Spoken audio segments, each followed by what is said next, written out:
मेरे पीछे जो ये टावर दिख रहा है आपको, इसी को कहते हैं शोक सभा के लिए जो शोक वगैरह मनाते थे, वो जो युद्ध वगैरह हारने के बाद में जंग।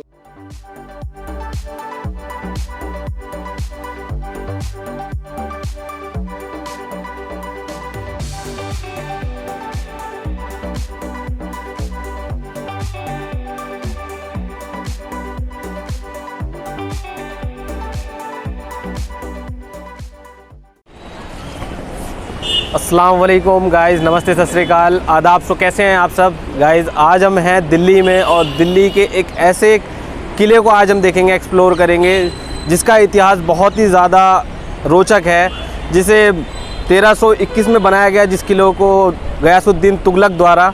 और आज उसकी स्थितियों के बारे में आज आपको दिखाते हैं और इसके बारे में कुछ रोचक जानकारियाँ जो है हम आपको देते हैं और देखते हैं आगे चल के इसके बारे में। अब यहाँ से हम करने वाले हैं एंट्रेंस, सामने ही टिकट लेना है हमें। टिकट लेने के बाद में चलिए मिलते हैं अंदर। तो हम कर चुके हैं अब इसके अंदर एंट्री और इसका टिकट वगैरह हमने ले लिया है। टिकट लेने के बाद में, और इसका मैं बताना चाहूँगा कि इसका टिकट जो ऑनलाइन अगर आप बुक करते हैं आने के बाद में, तो वो 20 रुपीज़ समथिंग का है, और अगर ऑफलाइन लेंगे आप तो 30 रुपये समथिंग का टिकट है। तो अब एंट्री के बाद, टिकट लेने के बाद में, अब हम चल रहे हैं आगे की तरफ और आगे हम आपको दिखाते हैं इस किले के बारे में। और इस किले की जो गयासुद्दीन तुगलक ने जो ये किला बनाया था, जो कि दिल्ली का सबसे बड़ा किला बताया जाता है, जो कि सन 1321 में बनाया गया था। और दिल्ली का सबसे बड़ा किला इसलिए बोलते हैं क्योंकि इसका जो एरिया बताते हैं वो 6.5 किलोमीटर से 7 किलोमीटर का पूरे एरिया में इस किले को बनाया गया था। और इसमें क्या क्या चीज़ें बनाई थी, चलिए हम आगे आपको दिखाते हैं। तो फ्रेंड्स, आप जो मेरे पीछे देख रहे हैं, ये है गयासुद्दीन तुगलक का महल, जो उस टाइम में बनाया गया था, जिसे किंग पैलेस के नाम से जाना जाता था और किंग पैलेस कहते थे। लेकिन आज इसकी ऐसी कंडीशन देख के आप लोगों को भी, मुझे भी बहुत अजीब लग रहा है, बहुत बुरा लग रहा है कि आज इसकी क्या स्थिति हो चुकी है, क्या कंडीशन हो चुकी है। पर इसके पीछे भी बताते हैं कि कुछ जो है तथ्य हैं, कुछ साइंटिफिक, तो जो आप कह सकते हैं इस चीज़ को, अगर साइंटिफिकली अगर कहा जाए तो ये कहते हैं कि मौसम की मार जिसे कहते हैं वो। और पर उससे भी अलग हटके अगर हम किस जाने या कहें तो बताते हैं कि एक यहाँ के सूफ़ी जो संत थे, जो कि हज़रत निज़ामुद्दीन औलिया, उनके द्वारा कहते हैं कि गयासुद्दीन तुगलक को एक ऐसा श्राप या ऐसी बद्दुआ दी गई थी, जिसकी वजह से आज ये जो महल है या पूरा हम किला कह सकते हैं, जो आज ऐसी कंडीशन में है। तो उसका एक मेन रीज़न ये भी है, तो वो मैं आगे बताऊँगा कि ऐसा क्या था, ऐसा क्या हुआ था कि जिसके लिए इसकी आज स्थिति ऐसी हो गई है, वीरान सी, जो आज वीरान और खंडर ही हो गया। और खंडर और वीरानी के अलावा यहाँ पे और कुछ भी नहीं है जो हमें नज़र आता है, जो कि 700 साल पुराना, 700 साल में भी अगर बताया जाए तो इतना ज़्यादा तो खैर ख़राब स्थिति नहीं होनी चाहिए थी। पर आज जो है इसकी स्थिति वो कुछ इसी तरीके से है जो आप मेरे पीछे देख रहे हैं। यह है किंग पैलेस, जो कि यहाँ गयासुद्दीन तुगलक और इनकी बीवी इसी में रहा करती थी। तो चलिए और देखते हैं। तो फ्रेंड्स, अब हम किंग पैलेस देखने के बाद में और इसकी कंडीशन वगैरह देखने के बाद में अब हम आगे जा रहे हैं। ये मेरे पीछे आप देख रहे हैं, ये यहाँ पे इनके जो सैनिक हुआ करते थे, गयासुद्दीन तुगलक के जो सैनिक वगैरह रहा करते थे, उनके रहने के लिए जो कक्ष वगैरह, कमरे वगैरह बनाए गए थे। तो आइए ज़रा पास से हम देखते हैं इन्हें, जो कि आज बहुत ही जर्जर हालत में है, जो बहुत ही बुरी हालत में है।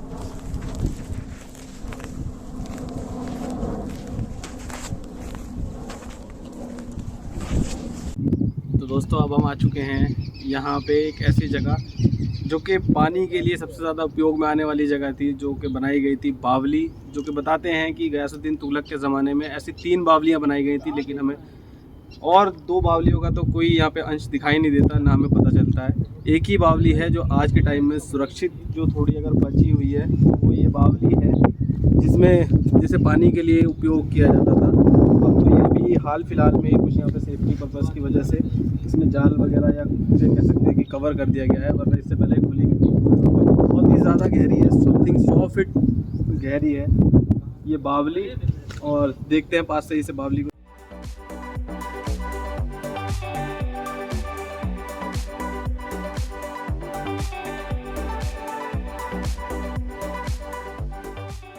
आपको बताऊं अगर कि दिल्ली के ऊपर अगर सबसे ज़्यादा हमले हुए तो वो गयासुद्दीन तुगलक के समय में हुए, जो कि कहने को बताते हैं, इतिहासकार बताते हैं कि बहुत ही छोटे छोटे हमले थे, पर वो हमलों की तादाद जो थी वो बहुत ज़्यादा थी। बताते हैं 29 हमले जो गयासुद्दीन तुगलक के ज़माने में हुए, उसे जो है इन्होंने नेस्त नाबूद कर दिया, जिसकी वजह ये रही कि दिल्ली के ऊपर कभी चंगेज़ खान का कब्ज़ा नहीं हो पाया।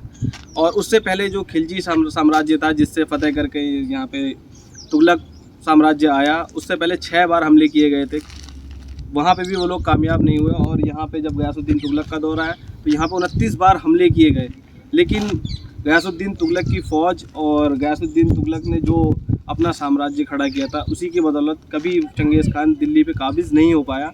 और चलिए हम दिखाते हैं इसके बारे में। इसके जो सिक्योरिटी के लिए इन्होंने बनाए थे, जो बहुत ही विशालकाय दीवारें बनाई थी और जो डॉम बना रखे थे, वो आप मेरे पीछे देखिए, डॉम जो बनाए हैं। और पूरा ही किला जो है वो बहुत ही मोटी मोटी दीवारों से, अगर आप दिल्ली के किले और भी देखेंगे तो उसमें अगर आपको देखने को मिलेगा तो सबसे ज़्यादा अगर मोटी दीवारें जो चट्टान बनाई गई थी वो गयासुद्दीन तुगलक के इसी किले में बनाई गई थी, क्योंकि विद्रोह का खतरा बहुत ज़्यादा था। तो चलिए आइए देखते हैं इसके बारे में।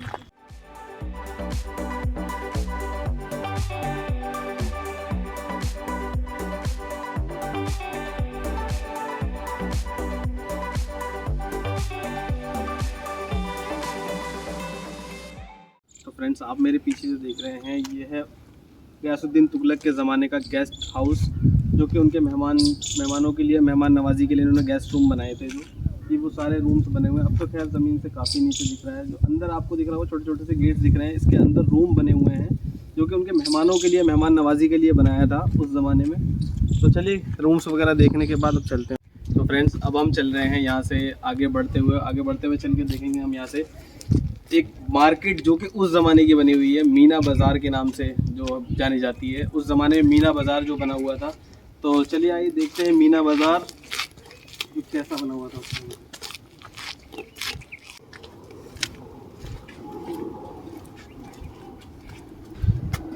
तो दोस्तों, हम कर रहे हैं इसके अंदर एंट्री, और उस टाइम पे बाज़ार के लिए, जो शॉपिंग वगैरह के लिए बनाया गया था ये मीना बाज़ार, जो कि ज़मीन से नीचे अंडरग्राउंड बनाया गया था। दोनों साइड आप देख सकते हैं ये छोटे छोटे गेट्स, जो कि दुकानें आप कह सकते हैं, उस टाइम की शॉप्स जो कह सकते हैं कि ये शॉप्स वगैरह बनाई गई थी।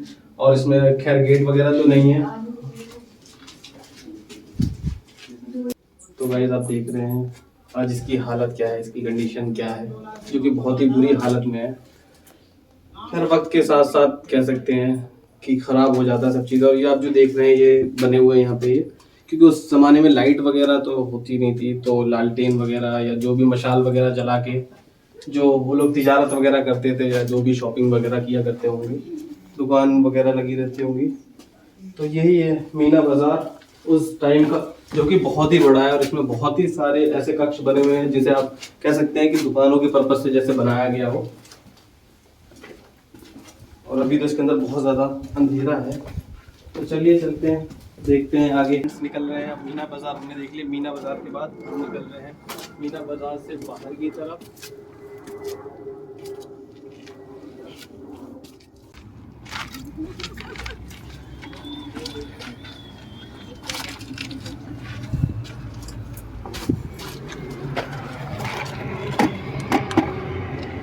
तो गाइस, अब आपको मैं दिखाऊं, अगर थोड़ा बहुत अगर यहाँ पे दिख रहा हो, वो है गयासुद्दीन तुगलक का मकबरा, जो कि जहाँ पे उनकी कब्र वगैरह है। तो वो हम दिखाएंगे आपको अभी आगे चल के, आगे नेक्स्ट ब्लॉग में। तो अभी आपको थोड़ा सा दिख रहा होगा। और मैं आपको बताऊं कि गयासुद्दीन तुगलक की मौत के बाद उनके बेटे ने, जिसने यहाँ पे शासन किया, बिन तुगलक ने, उसने यहाँ पे कुछ टाइम अपना बिताने के बाद में फिर यहाँ से उनका यहाँ पे मन नहीं लगा, ध्यान नहीं लगा। उसके बाद में उन्होंने एक यहाँ से थोड़ा ही आगे एक और किला दूसरा बनवाया, जिसमें उन्होंने अपना टाइम गुजारा। तो चलिए चलते हैं यहाँ से और थोड़ा बहुत आपको विजुअल्स दिखाते हैं यहाँ से।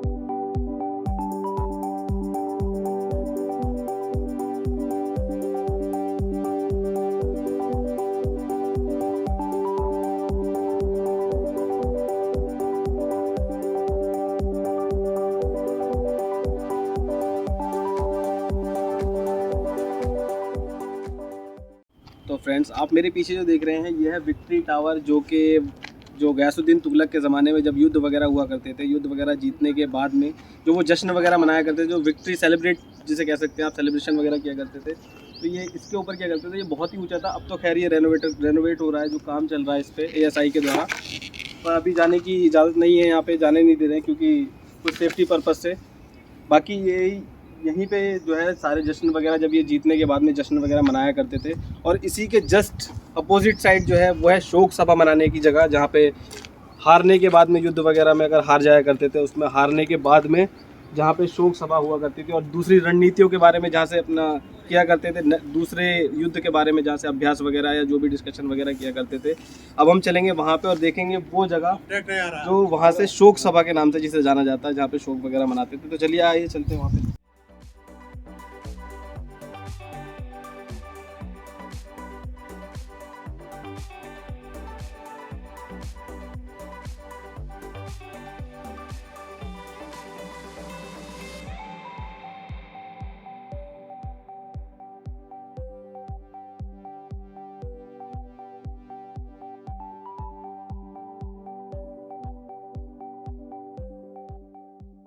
तो फ्रेंड्स अब आप देख रहे हैं मेरे पीछे जो ये टावर दिख रहा है आपको, इसी को कहते हैं शोक सभा के लिए जो शोक वगैरह मनाते थे, वो जो युद्ध वगैरह हारने के बाद में, जंग वगैरह जो होती थी इनकी, किसी से जंग वगैरह में हारने के बाद में अगर दूसरे युद्ध की रणनीति वगैरह जो बनाते थे वो यहाँ से बैठ के बनाते थे।